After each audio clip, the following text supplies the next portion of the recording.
អូគ្នាយើងអានេះមកធ្វើវីដេអូអំពីធ្នូ4000និងធ្នូ600គ្នាយើងអញ្ចឹងយើងនិយាយត្រួសទាក់ទងជាមួយនឹងធ្នូ600មុនហើយសម្រាប់ធ្នូ600នេះគឺមិនមែនសម្រាប់ PVP ទេធ្នូ600ហ្នឹងគឺសម្រាប់តែ PVE មួយមុខគត់បើសម្រាប់ PVP អាហ្នឹងបានយើងយកទៅលេងវគ្គ Go ព្រោះដោយសារពេលដែលបាញ់ទៅផ្ទុះហើយចំហាយរៀងសាយដែរគ្នាយើងតែ damage វាអត់មានឈឺទេគ្រាន់តែថាវាផ្ទុះ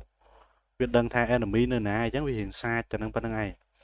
នេះហើយវាបាញ់លឿនជាងអាធ្នូនេះអានេះធ្នូនេះសម្រាប់ Go ដែរតែអានេះទូទៅគឺយើងមានលេងតែអានេះវិញវារៀងគួរសមអញ្ចឹងណាវា high budget អញ្ចឹងទៅអញ្ចឹងសម្រាប់អានេះអ្នកលេង Go លេងតែនេះទៅបានទេបាទនេះវាគឺយើងមានលទ្ធភាពអីក៏ដាក់យកទៅព្រោះអានេះធ្នូសម្រាប់លេង Go មកនេះបើ PVP ហើយសម្រាប់ PVE វិញតាក់ទងជាមួយនឹង PVE គឺវា increase damage នៅពេលដែលត្រូវមកគ្រាប់ដំបូង increase damage ធ្ងន់ហើយបន្តទៀតគឺវាមាន poison វាមានពឹសនៅក្រោមជើងនោះលោតរហូតណាគ្នាមកកំពុងដែលវាបាញ់ធ្នូទៅហើយសម្រាប់effect របស់ skill នេះវិញគឺ5 second យើងចុចម៉ៅស្ដាំបានម្ដងរាល់ការចុចម៉ៅស្ដាំវានឹងស្រូបកាជះមិន boss ទេណាស្រូបកាជះចូលទៅក្នុងម៉ាំវងហ្នឹងហើយវានឹង load poison នៅក្រោមម៉ាំវងរបស់ធ្នូហ្នឹងធ្នូនេះឈឺសម្រាប់ PVE នេះយើងហើយសម្រាប់ធ្នូទៅលើធ្នូ4000 Go វិញអានេះ PVP ក៏បាន PVE ក៏បានប៉ុន្តែគាត់ថាបើធៀប PVE គឺអត់បានដល់នេះទេធម្មតា600 4000 Go ប៉ុន្តែខ្ញុំគិតថាប្រព័ន្ធនេះគឺប្រសើរព្រោះវាបានទាំង skin ទាំងធ្នូគ្នាយើងធ្នូនេះ Emperor World គ្នាយើងប្រើរាល់ដងណាហើយវាមានទាំងបានដាក់4000 Go មកបានហ្មងគ្នាយើងហើយសម្រាប់effect របស់វាគឺ PVP នៅពេលដែលយើងបាញ់ទៅវា increase ទៅលើចម្ងាយវាបានឆ្ងាយជាងមុនហើយទលុះទៅវាឈឺជាងមុនហើយនៅពេលដែលបាញ់ទៅទលុះត្រឹម C ឈាម8អីហ្នឹងណាវាលោត poison ទៀតវាលោតពឹសតម្រង់ពឹសដូចអានេះប៉ុន្តែអានេះមកគ្រាប់ពឹសវា poison 20 ប៉ុន្តែអានេះ poison 5លោតតែម្ដង5ទេហើយ5ដង5ដង25អញ្ចឹងបើសិនជាគ្នាយើងបាញ់ទលុះលបងត្រូវចូលឈាម8ទេហ្នឹង5ដងទៀតមកអានេះដល់តាច់អានេះហើយសម្រាប់ PVE លក្ខខណ្ឌរបស់វាគឺតម្រង់ដូចទៅនឹងអាធ្នូនេះគាត់ថាវាអត់មានម៉ៅស្ដាំអីដើម្បីបាញ់ទៅស្រូបអីទេគាត់ថាវាផ្ទុះហើយវាបានតិច second ជាងអាធ្នូ600ហើយវា effect របស់វាហ្នឹងគឺមកវងហ្នឹងគឺ C ដូចគ្នា C damage ហើយ load poison លោតអីហ្នឹងតែថា damage អានេះធ្ងន់ហើយវាសាយធំជាងអានេះទូចហើយតិច second ហើយសាយទូចជាងនេះហើយ damage រៀងស្រាលជាងធម្មតាទេគេធ្វើអានេះ600មកហើយនេះ4000 Go មកប្រៀបធៀបដូចគ្នាមិនទេចប់ហើយអញ្ចឹងខ្ញុំអត់បានតេស្តទៅលើ PVP ទេព្រោះដោយសារអី PVP អានេះតេស្តទៅលើវាមានតែសាយទេតែបើវីដេអូនេះខ្លីខ្ញុំធ្វើតេស្តហើយប៉ុន្តែធម្មតាខ្ញុំនិយាយឲ្យប្រាប់ហើយអានេះធ្នូគឺមានតែផ្ទុះហើយអានេះវិញគឺបាញ់ទៅវាមាន increase ទៅលើ rank ហើយ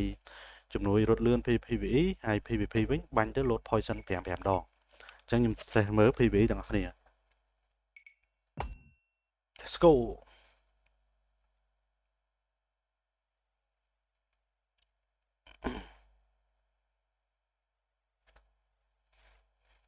account នេះម្ចាស់គេលក់200នេះយើង210ដងអីចឹងណា250 10ដងអីចឹងណានេះយើង Joy start យូរ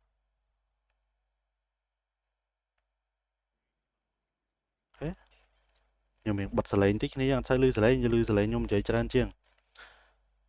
អូនេះកលាស់មកលោចកប់យកមកនេះហើយនៅពេលដែលយើងមានកណុងទៀតណាមានកណុងគ្រប់second របស់វា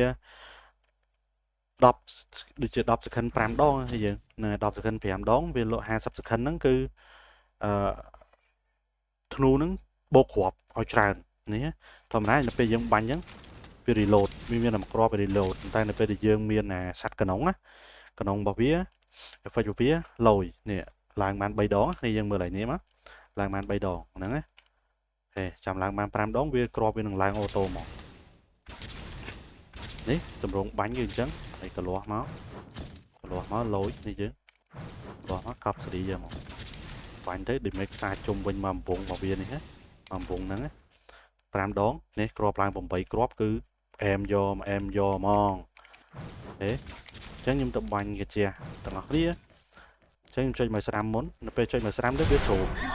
số này biết số trâu máu ạ hay làm sự khấn vì nâng lột mà đầu tiệt thì đi số vợ kênh số tế số nào bành mấy ở biết số bây lâu tình mấy vậy thế nở tiến wow đấy mà chuối gì á để mấy cái thốn mà chuối nó đấy thốn gì á kia cái chết hơi tha em sniper giờ một nè thấy bánh mấy cô em sniper đó bánh trong nó trộn tiếp bánh này thay mùi tiếp cọp thì giờ là mong bà thế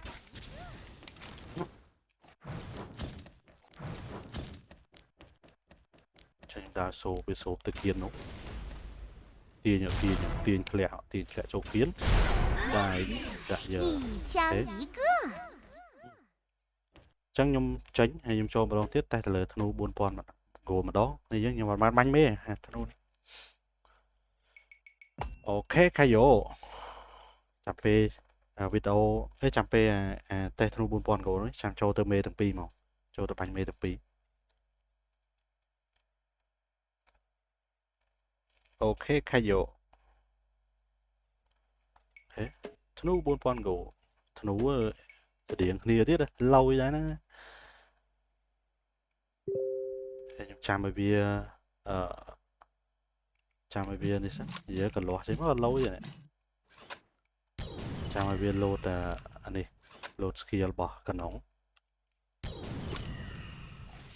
hao này PvP mai ở gặp PvP của mai ở gặp PvP đó là chặt hao này ta ở hiện vậy ta top nơi mai dân top lên của má này nhưng mặt đất này là hao này vì mai ở gần này khúc một cái nè cặp bật khúc một cái nè cặp bật mình sẽ lọt vào này cặp bật thế chẳng bị tích chẳng bị khúc khăn này đi đấy sai và ta bị tích khăn này nè bài ngọc lét tạch bật đấy ok đấy lột bằng vậy crop cái này cọp sri nè thế em giờ mà trong giấy trá này vì em giờ mà bị tích khăn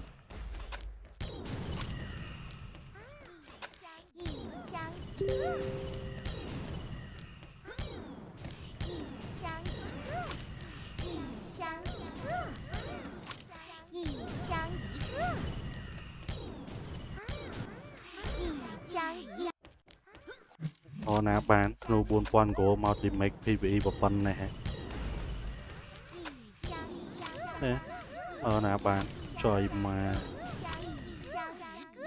cặp cặp vật cặp ấy chụp bánh rất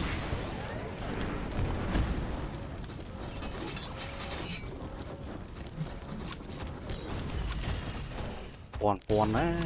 kèm pon tìm make cái bóng cái pram pon ấy to tiếp pon là nên xa dương miên côn sắt cái nóng không đi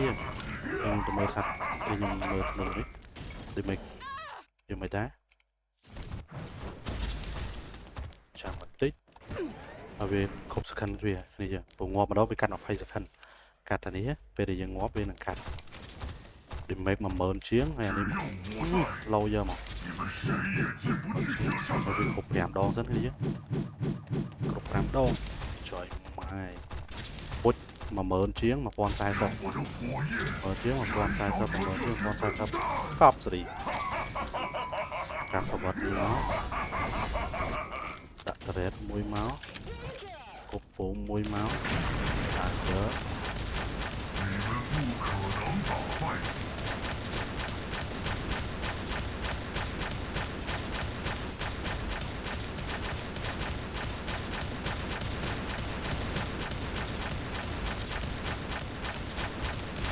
chân